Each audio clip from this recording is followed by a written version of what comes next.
the rebound. Just tenths of a second separate the game clock and shot clock. This is the moment that Chris Paul says he was built for. He embraces this moment going against his former team. Houston got its hands on it. Dort for three, blocked by Harden. Dort got it back, tried to throw it off Harden and missed him. It's Rockets basketball with .5 to go.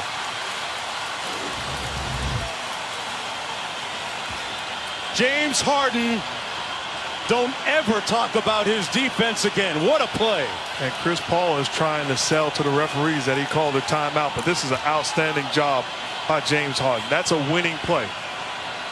That's a winning play by James Harden, not on the offensive end, but on the defensive end. And then the awareness to not allow Lou Dort to throw the ball off. Going on the floor is out of bounds. Houston ball. Okay? And we're going to check to see. You know, James Harden is going to face a lot of scrutiny, Mark, for his offensive numbers tonight. Just 4 of 15. But those two hustle and effort plays that he made defensively a moment ago should really start to define and redefine whatever perception people might have of him out there. That was a terrific sequence by him. And to me, this helps because at the end of the day, it's not about what you do offensively. It's about the big-time players making big-time plays. Offensively, defensively, whatever it takes. And this is extra effort, multiple effort play by James Harden.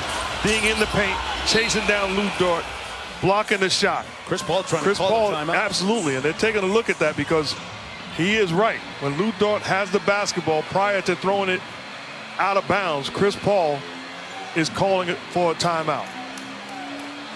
One more look as Dort missed every bit of James Harden. Let's bring in Steve Javie.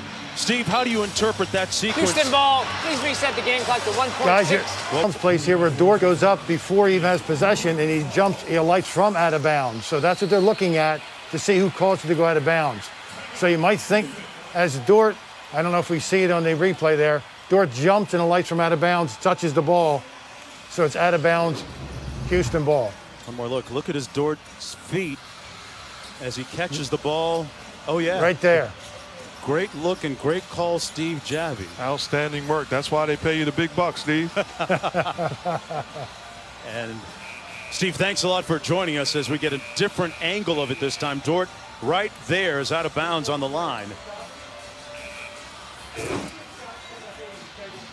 So they put 1.6 back on the clock, and OKC still has a foul to give. So this has to be an ultra quick foul. There's a closer look. They freeze it for it. Great work by Jimmy Moore and Tim Corrigan, our director and producer in the truck. The team with the most clutch victories going uphill with 1.6 to play. Come back. The Denver Clippers game 1 at 9 p.m. So with 1.1 to go, Mark, more than enough time for a quick catch and shoot for Oklahoma City. Plenty of time, and looks like Billy Donovan is drawing something up, getting the ball in the hands of Chris Paul. I'd either go with Chris Paul or Steven Adams being the biggest guy on the floor, painting himself in the middle of the paint area underneath the rim. But Chris Paul looks like the guy that Billy Donovan designed this play for. And they still have a timeout remaining if they can't get it in bounds. But Chris Paul and Billy Donovan as a tandem, always on the same page, always in sync. Gilgeous-Alexander will inbound. And I don't like the way that P.J. Tucker is defending Steven Adams. He's got to be connected to him. They're in a zone right now. The Houston Rockets pretty much zoning the areas. Clock starts on the touch.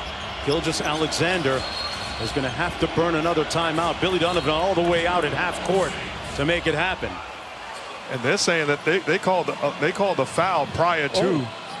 So that's what the Oklahoma City Thunder is complaining about right now, prior to the timeout. Scott Foster and Pat Frere discussing this. Chris Paul wants a review. Chris Paul arguing vehemently with Scott Foster for the foul first. And Scott Foster insistent that the timeout will stand.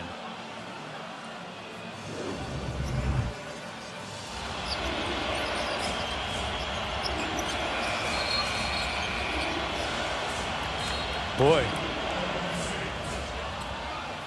Well, Dennis Schroeder saw and Chris Paul saw that Frere seemed to signal foul first. He's got that right hand up prior to giving the timeout, signaling foul.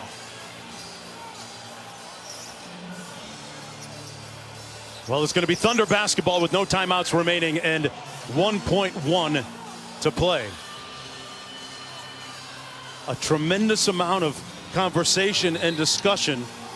And Steve, let's come in and Steve Jaffe, let's talk about this a little bit. It looks like Scott Foster's just signaled the foul. There was a foul prior to the timeout called on James Harden. So now we have. It's an away from the plate foul. Anyone can shoot this one shot and it'll be side out from the original spot. There you go. So with the ball not yet inbounded, they say that the foul will take precedent. So because of that situation, it'll be one free throw and possession again afterwards. Anybody can shoot it.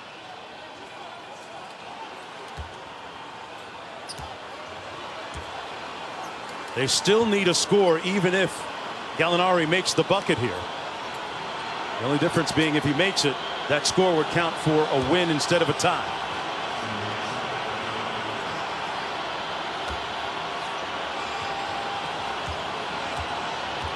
That foul was against James Harden. And Gallinari misses it. But not a deal breaker. They can still tie it. You know historically how much grabbing and holding there is in this situation. But again, if I'm Alexander, I'm looking at Steven Adams and the way he's being defended by P.J. Tucker. And Billy Donovan calls a timeout and wants to talk about it. And there was no foul called on this one. We're going to the benches with 1.1 to go. That's his final timeout. Neither team with a timeout remaining, neither team with a foul to give. Don't forget, right after the game, it'll be Sports Center with Scott Van Pelt. Tim Legler breaking down the Thunder Rockets game right here and the player of the game. Plus the controversial calls that decided the Bucks Heat game, Mark, that you alluded to a moment ago, and what Leonard Fournette might do next with his next move and what he might bring to Brady and the Bucks. But the most important 1.1 seconds of the season for both these teams.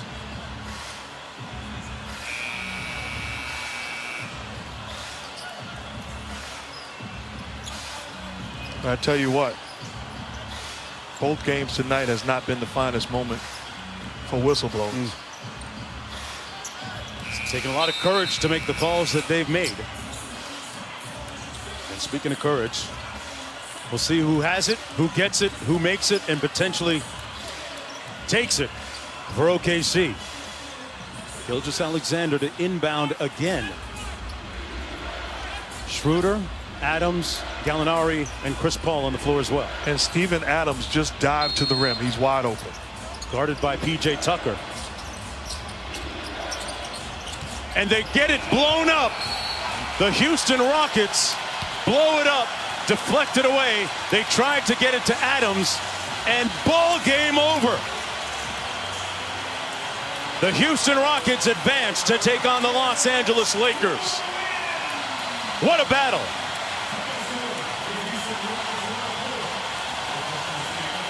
Mike D'Antoni said at some point they're going to have to plant their feet and win it with some